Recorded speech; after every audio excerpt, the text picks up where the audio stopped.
দেশে আসন্ন জাতীয় নির্বাচনকে ঘিরে বড় ধরনের সাইবার হামলার শঙ্কা প্রকাশ করেছেন প্রধান উপদেষ্টা ডাক ও টেলিযোগাযোগ বিষয়ক বিশেষ সহকারী ফয়েজ আহমেদ তৈয়ব। মঙ্গলবার 19 আগস্ট রাজধানীর একটি হোটেলে অনুষ্ঠিত আর্থিক খাতের সাইবার নিরাপত্তা বিষয়ক সেমিনারে তিনি এই আশঙ্কার কথা জানান। তিনি বলেন, নির্বাচনের আগে দেশের আর্থিক খাত সহ বিভিন্ন গুরুত্বপূর্ণ অবকাঠামোতে সাইবার হামলার ঝুঁকি রয়েছে। এই পরিস্থিতিতে সাইবার নিরাপত্তা নিয়ে আমাদের নতুন করে ভাবতে হবে। সাইবার হামলার আশঙ্কা শুধু বক্তব্যেই সীমাবদ্ধ নয়।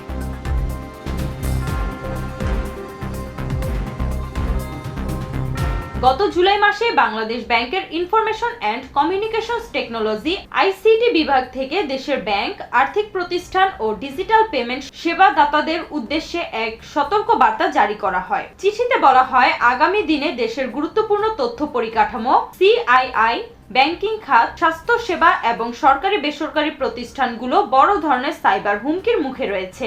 এ অবস্থায় কেন্দ্রীয় ব্যাংক সকল ব্যাংক ও আর্থিক প্রতিষ্ঠানকে তাদের নিজ নিজ সিস্টেমে শক্তিশালী firewall, intrusion detection system IDs এবং 24/7 মনিটরিং নিশ্চিত করার নির্দেশ দিয়েছে। সাম্প্রতিক সময়ে ইরানের অন্যতম বৃহৎ রাষ্ট্রায়ত্ত ব্যাংক সেপা সাইবার হামলার শিকার হয়েছে। এর ফলে দেশটির ব্যাংকিং সেবা মারাত্মকভাবে ব্যাহত হয়। বিশ্লেষকরা বলছেন, দক্ষিণ এশিয়ার রাজনৈতিক অস্থিরতা ও নির্বাচন কেন্দ্রিক পরিস্থিতিকে কাজে লাগিয়ে বিভিন্ন হ্যাকার গ্রুপ এমন হামলা চালাতে পারে। সাইবার নিরাপত্তা বিশেষজ্ঞরা বলছেন, দেশের ডিজিটাল অবকাঠামোকে সুরক্ষিত করতে হলে তাৎক্ষণিকভাবে নিচের বিষয়গুলো নিশ্চিত করতে হবে।